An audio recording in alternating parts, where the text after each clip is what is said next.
Hello, good day everyone. My name is Nur Najla binti Muhammad Fairuz, and today I'll be explaining question 6.1, why our formal plans are generated. So basically there are 4 reasons why formal plans are generated. Number 1 is to establish coordinated efforts, where formal planning provides clear direction to both managers and employees, which helping them to understand the organization's goals.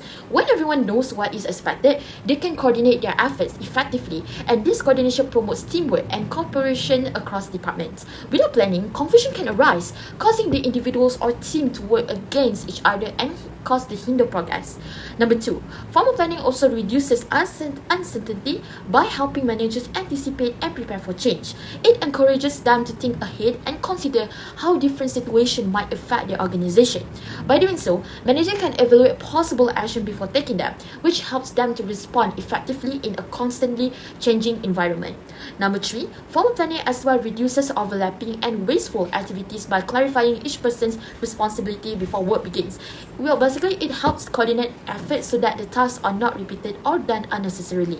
When goals and methods are clearly defined, everyone knows what to focus on, which makes them easier to spot and eliminate inefficiencies in the process. Number 4, formal planning sets clear goals and standards that guide the work of everyone in the organization. These goals actually provide a way for managers to measure the progress and see if tasks are being completed successfully. Without clear goals, it is difficult to know whether the organization is moving in the right direction. When goals are established, managers can identify problems early and take corrective action to stay on track. So that's all from me.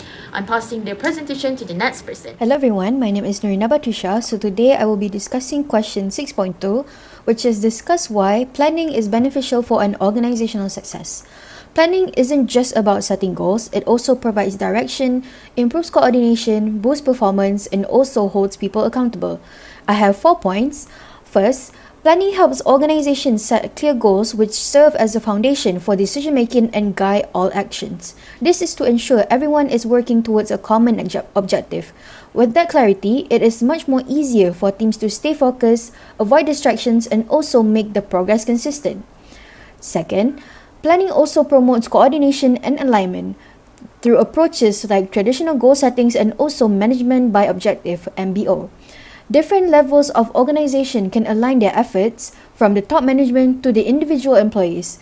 This creates a means and chain, which is where lower level goals directly support the higher level ones, making the entire organization works in harmony. Thirdly, planning creates a measurable goal that can be used to evaluate performance. For example, MBO has been shown to increase both employee performance and also overall organizational productivity. Why is that? This is because it involves employees in setting their own goals and also provide them a regular feedback. This makes employees become more engaged and committed to achieving those goals. And finally, planning also provides a standard, your goals, against which actual results can be compared. This makes it much more easier to assess success, track progress, and also hold individuals or a department accountable. Clear expectation leads to a greater responsibility, which it will lead to a better outcome. To sum it up, effective planning gives organizations directions, align their efforts, boost performance, and also ensure accountability. It is not just a managerial task, it's the backbone of successful decision-making and also a successful execution. And that is all for me. Thank you. Now let's move on to the next question. Hello, my name is Adam Amirul bin Azmi, and today I'll be talking about the 6th step of management process. This process focuses on strategy planning, implementation, and evaluation. Let's move on to the first step. The first step is to identify current goals, mission, and strategies. The mission is a clear statement of the organization's purpose. It explains why the organization exists and what it aims to achieve. It often includes information like target customers, markets, and overall goals and strategy. Understanding the mission helps managers to stay aligned with the business core values and direction. It also helps them to decide if they need to make any changes to improve the business performance or market position. Second step is the external analysis. This involves looking outside the organization to understand the current business environment. There are 2 key parts here. The first one is that you can analyze competitors. This helps managers to understand how well their competitors are performing. The second one is to examining the external environment.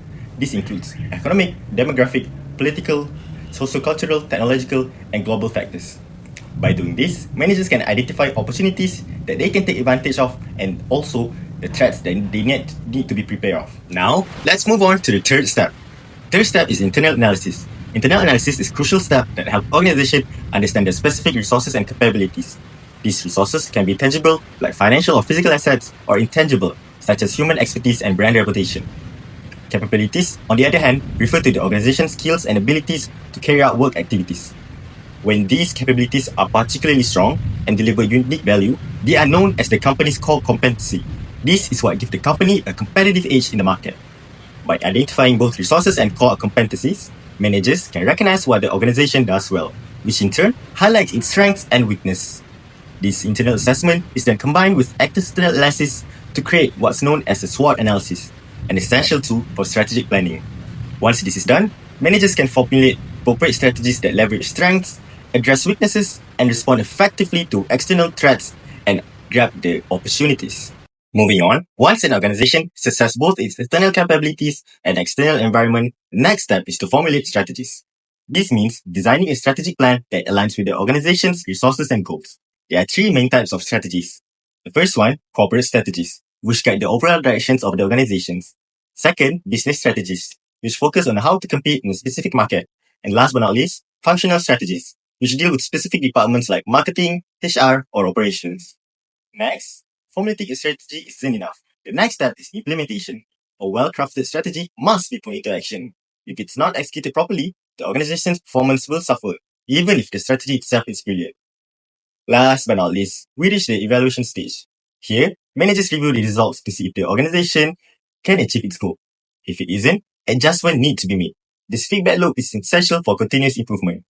In summary, effective management is not just about making plans. It's about executing them and learning from the results. That's all from me. Thank you. Hi, my name is Damia, and today I will explain to you discussion questions number 4. How would SWOT analysis strengthen the strategic management process externally and also internally? As we all know, internal analysis provides an important information about an organization's specific resources and also capabilities. So internal analysis actually focuses more on identifying and evaluating an organization's strengths and also weaknesses.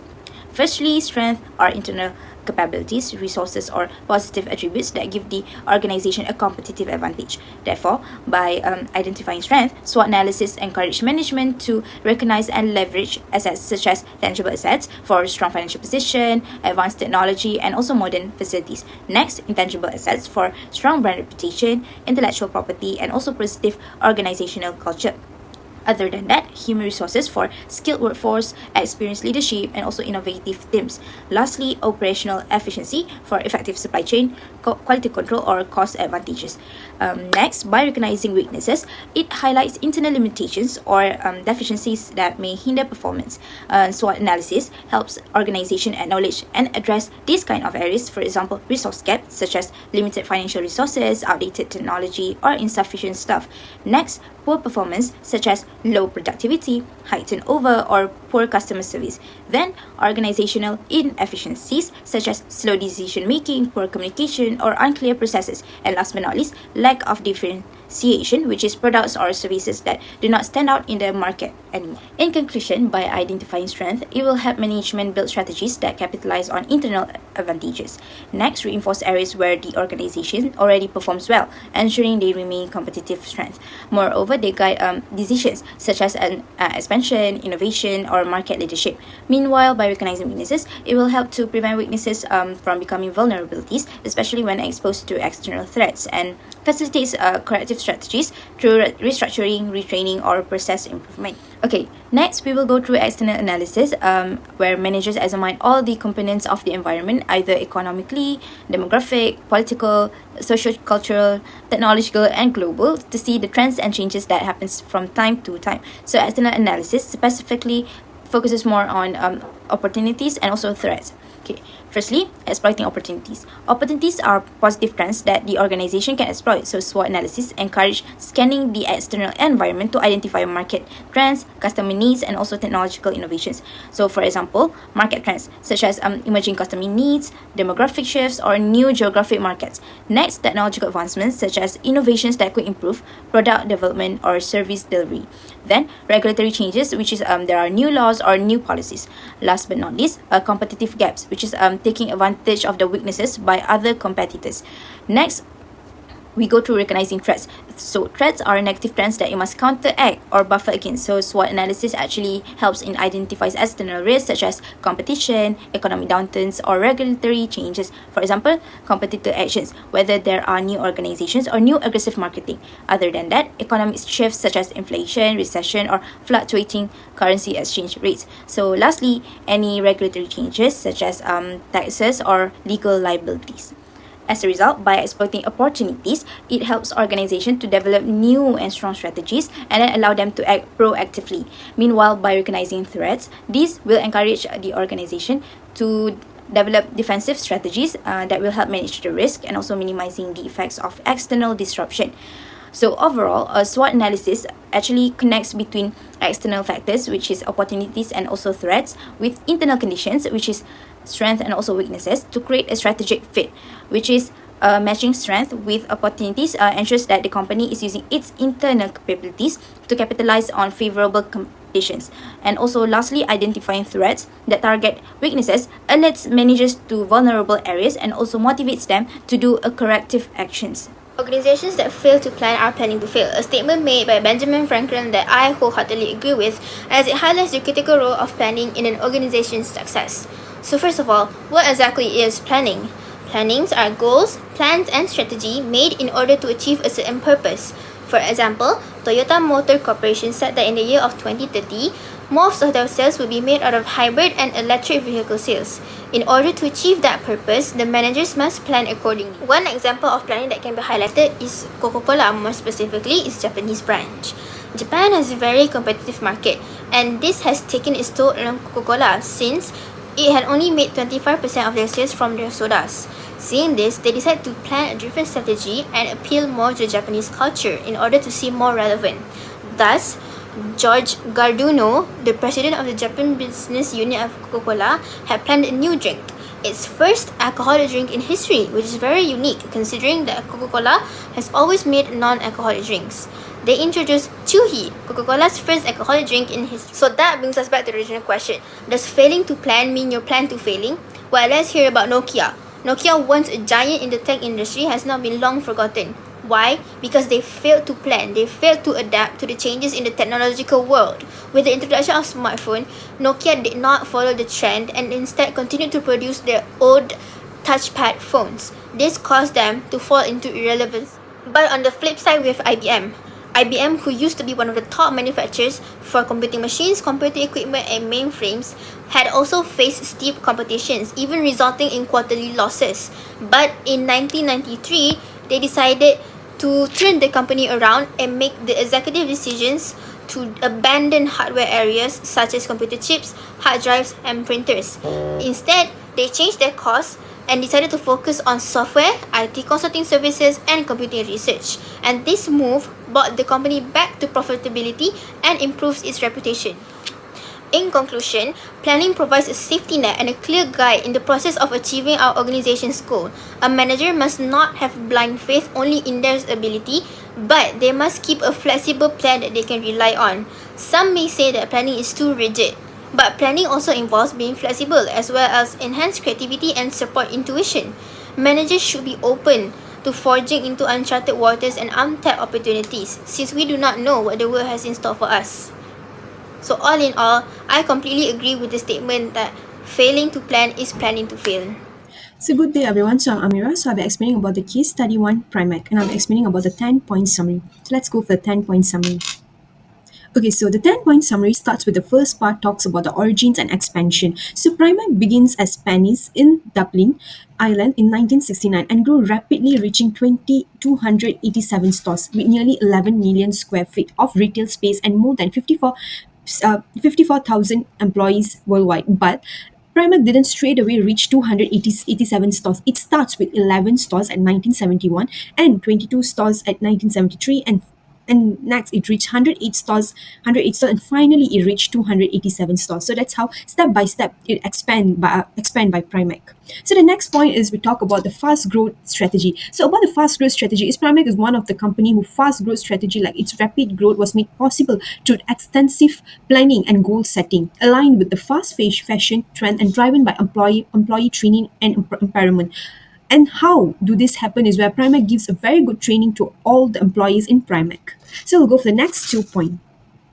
So the next 2 points explain and emphasize more about employees, how Primark make the employee stay and make the employee attractive. So now the third part is where attractive employee. Why? It's because Primark is one of the most sought after retail employees with a strong structure, support system, and reputation for offering some of the best salary structures in retail. So they give the best salary. So when they give that, the employees are very attractive to Primark and they really work hard for it. Next, we go for the employee goal setting. Is where employee always are encouraged to set their own personal goals and develop through programs like management training programs which emphasize continuous learning. So they give them the freedoms to choose what they want, because nowadays employees, they really want what they want. So Primark, as an example, they give what they want and they make them to set their own goals for, so they are not in pressure to accept or to reach the target. So that's what employee goal setting. So let's go for the next 2 points.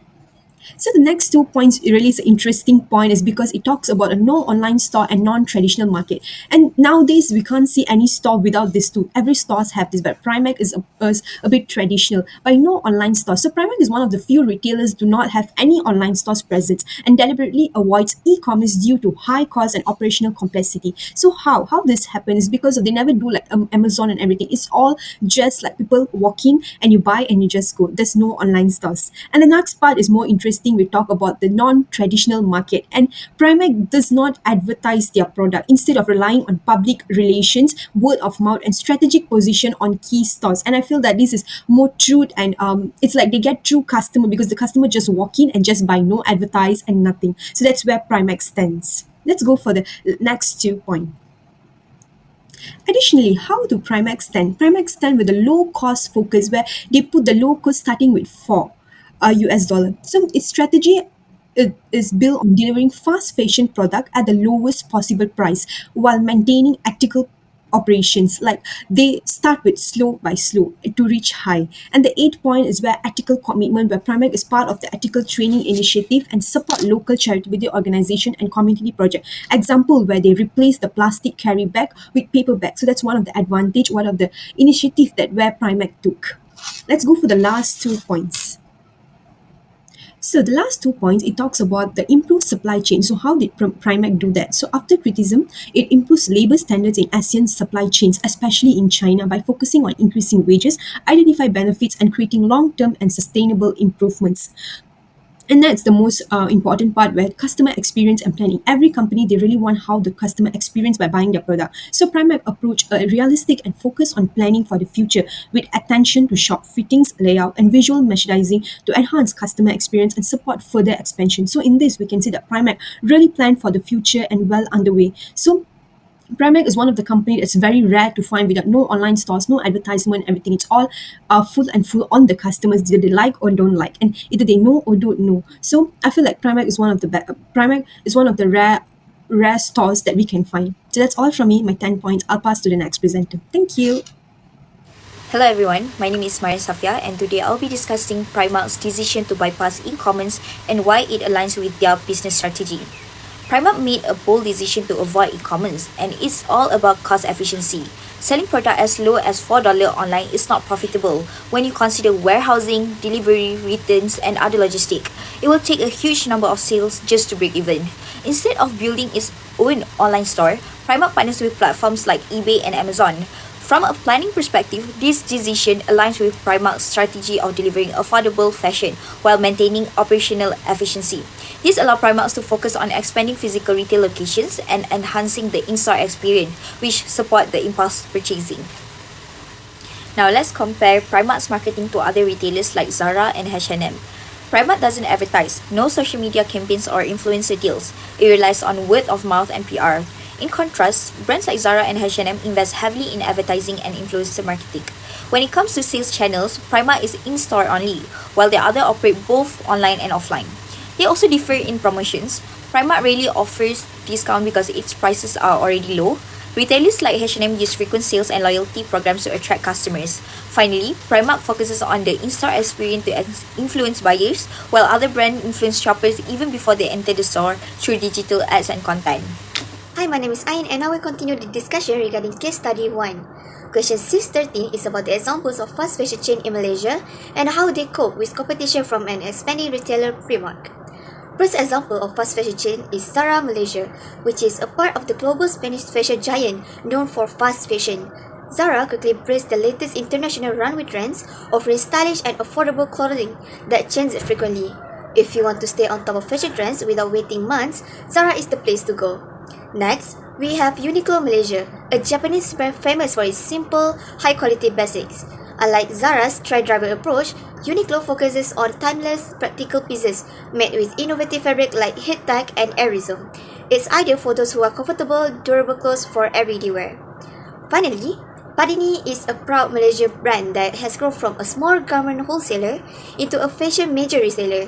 Padini offers trendy and affordable clothing and accessories for the whole family. With many stores nationwide, it's a convenient and popular choice for Malaysians looking for stylish yet budget-friendly fashion. So, how does this company cope with competition from an expanding retailer like Primark? Let's start with Zara. Zara Malaysia stands out for its advanced digital integration. Unlike Primark, which only operates physical stores, Zara offers a seamless omnichannel experience. Malaysian shoppers can use Zara's official website and mobile app to browse collection, track orders, and even locate items in nearby stores. Features like QR code scanning, e-receipts, and real-time inventory checks make shopping both convenient and efficient. This kind of digital integration is crucial in Malaysia, where consumers increasingly expect to blend online and offline shopping. So, by leveraging technology, Zara builds stronger customer engagement and loyalty, something Primark's offline-only model simply can't match. Next, let's look at Uniqlo and its approach to product differentiation. Uniqlo Malaysia set itself apart through quality basics, innovative fabric technology, and high-profile collaborations. Some examples include collection with global superstar Billie Eilish and artist Takashi Murakami, the viral Mofusanke illustration, and the K-pop group Treasure. This collaboration generate excitement and attract diverse group of Malaysian consumers, from youth to K-pop fans. Uniqlo's proprietary technology like heat-tech and airism also caters to Malaysian climate, offering comfort and functionality. On top of that, Uniqlo engaged with the communities such as donating over 50,000 pieces of clothing to those in need.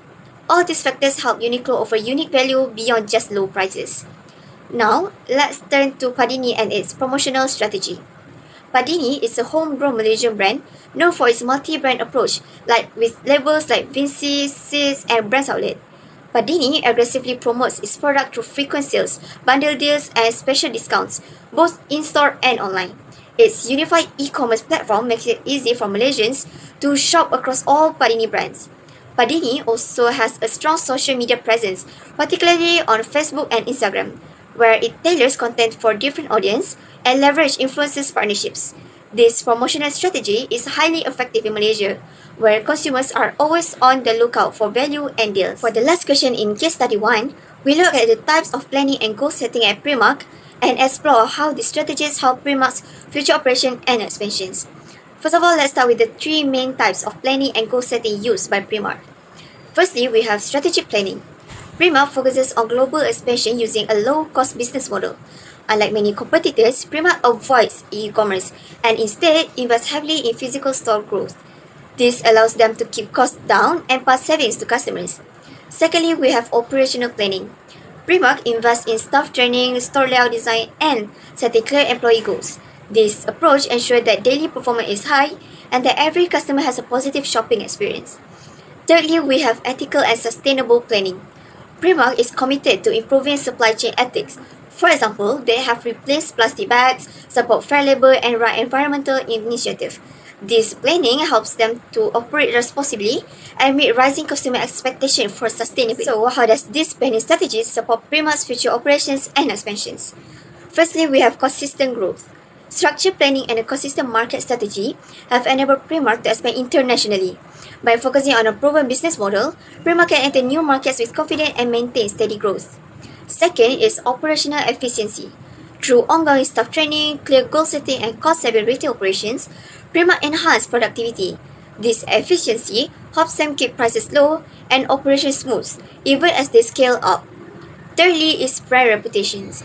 By prioritizing ethical practices, sustainability, and employee development, Primark builds trust with customers and communities. A strong reputation makes it easier to attract new customers and enter new markets successfully. That's all from me. Thank you. Good day everyone, my name is Muhammad Ajmal bin Muhammad Nasim. Now, we will move on to case study 2 which focus on Tesco, one of the largest retailers in the world. In this section, we will summarize our analysis based on questions 6.15 to 6.18. These questions cover Tesco's strategy, goals, and overall performance in the retail industry. First, Tesco had a very clear mission and set of goals. The company focused on aggressive expansion, achieving market leadership, and ensuring customer satisfaction through detailed strategic planning. Second, Tesco experienced massive growth. From starting as a small stall, it transformed into a global retailer. This success was not accidental, it was the result of long-term strategic decisions made over time. As we move forward, let's first focus on market dominance. The company successfully captured a 30% UK market share by leveraging customer data and implementing targeted expansion strategies. This achievement highlights the importance of data-driven decision-making in sustaining market leadership. On the other hand, the company also capitalized on external opportunities by meeting diverse customer needs through a wide range of products and competitive pricing. This adaptability helped maintain customer loyalty and expand the consumer base. However, not all challenges come from within. Externally, the company faced ambitious global expansion plans, which were met with tough competition from budget retailers like Aldi and Lidl. This reality pushed the company to reconsider its strategies to maintain relevance and market share. Internally, the company's strength lies in its robust infrastructure comprising over 3,400 stores and a large workforce of around 500,000 employees. This strong foundation allows the company to deliver consistent service and maintain its presence in the market. Yet, even a strong company can face internal setbacks. During global expansions, the company struggled with local competitors, losing some focus on the core UK market. This shift highlighted the need for balancing global ambitions with local priorities. In response, the company developed strategic plans focusing on growth, differentiation, and cost leadership. These strategies are designed to not only retain existing customers but also attract new ones, keeping the company competitive despite challenges. For point 9, Tesco implemented strategic initiatives such as acquiring the Booker Group and introducing a variety of store formats. These efforts aim to expand market reach and meet diverse customer needs. Tesco did not stop there. They also measured the outcomes using clear performance metrics to ensure the strategies delivered real results. Moving to point 10, Tesco's effective renewal strategy. After facing a staggering 6.4 billion loss in 2014, Tesco took decisive actions. They focused on cutting costs, enhancing customer service, and streamlining operations. These measures paid off as the company successfully returned to profitability by 2018. That's all from me. Thank you. Good day everyone, my name is Teja and today I will be breaking down two main questions from Tesco's case study. The first main question is, does it pay to plan? Yes, based on Tesco's case study, it does. As we can see from the case study, Tesco was able to achieve massive growth. We're talking about 3,400 stores in the United Kingdom and 11 other countries, with over 500 million staff overall. They were also able to reach 55 billion euros in revenue consistently.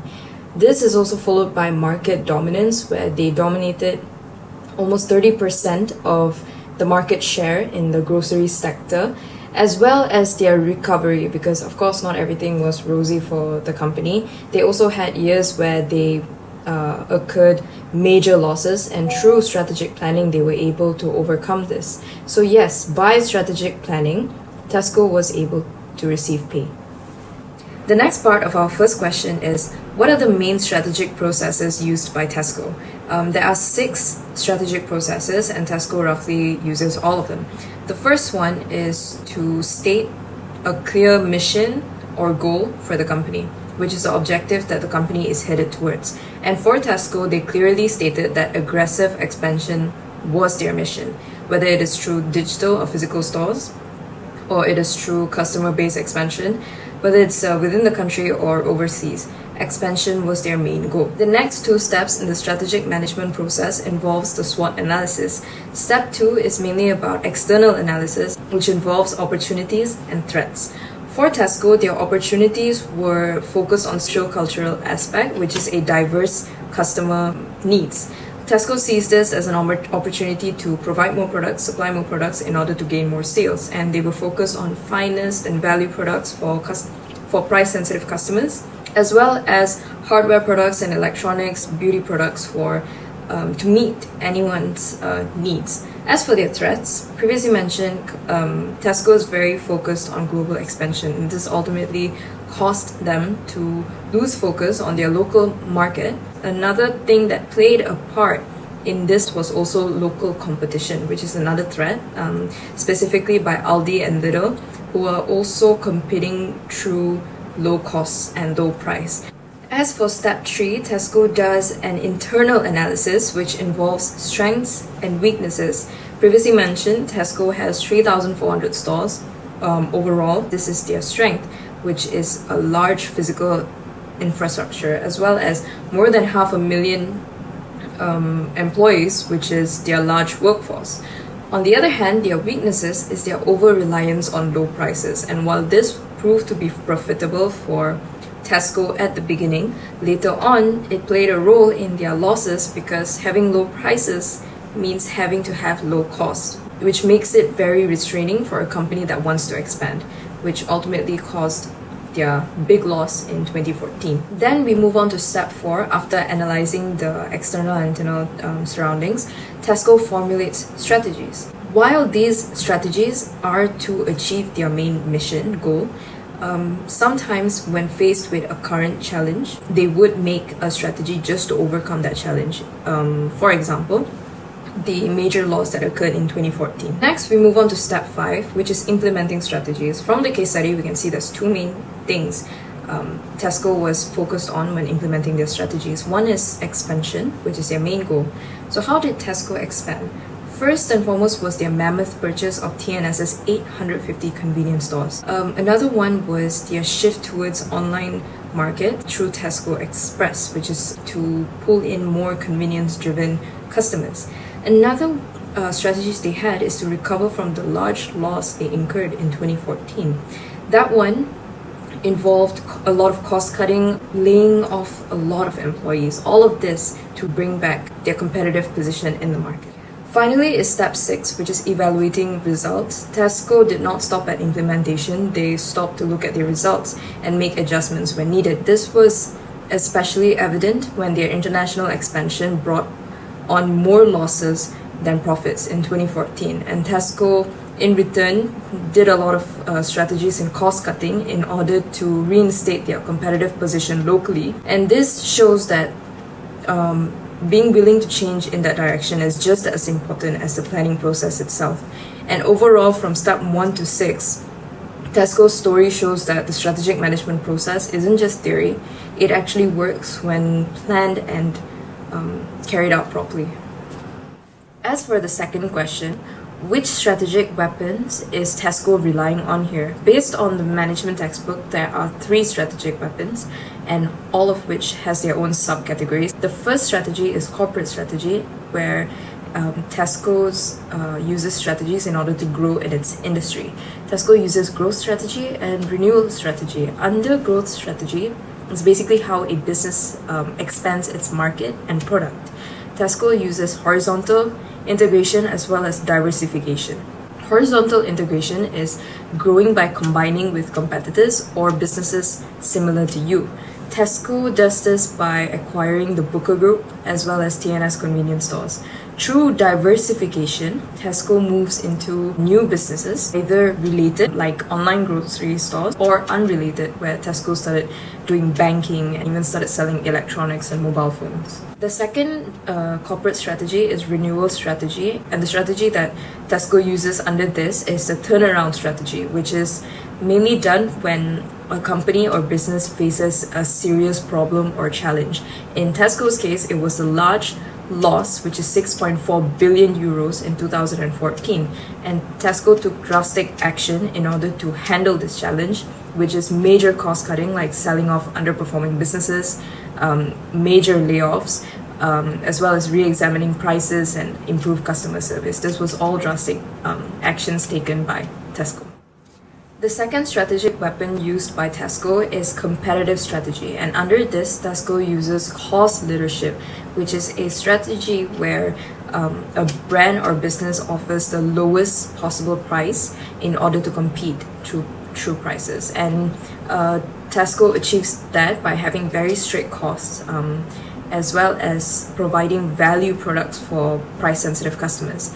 Another competitive strategy is differentiation, where Tesco competes by customizing their products, whether it's through offering a range of products like from electronics to beauty products to grocery, as well as offering products, different products in terms of price, whether it's again value products or finest products for higher end customers. Last but not least is the functional strategy, which is departmental level strategies that help Tesco compete. The most obvious one is human resources, where Tesco has a large workforce to help its 3,400 stores across globally and in the UK, as well as their operations, which I find their intelligence system and their data system used to find the best, most strategic sites in order to open their stores, the large amount of stores they have, in order to maximize their sales as well. So overall, all these three strategies used by Tesco shows that Tesco's success is strongly attributed to their strategies and their planning, as well as being able to achieve such high profits even after major losses. It's all due to their strategic processes. Do you believe gathering information is important for Tesco to win markets? Why or why not? Yes, this case highlights how Tesco uses a rigorous intelligence system to analyze customer data and make informed decisions about store locations, product offerings, and pricing strategies. By understanding customer needs and preferences, Tesco can 1. Customize product offerings under different formats to serve diverse segments. 2. Choose optimal store locations based on demographic and market analysis. 3. Adapt to market shifts more quickly than competitors. 4. Enhance the customer experience and satisfaction, leading to higher revenue. How would you describe Tesco's renewal strategy? Tesco's renewal strategy focused on restructuring, refocusing, and revitalizing the brand after facing losses in 2014.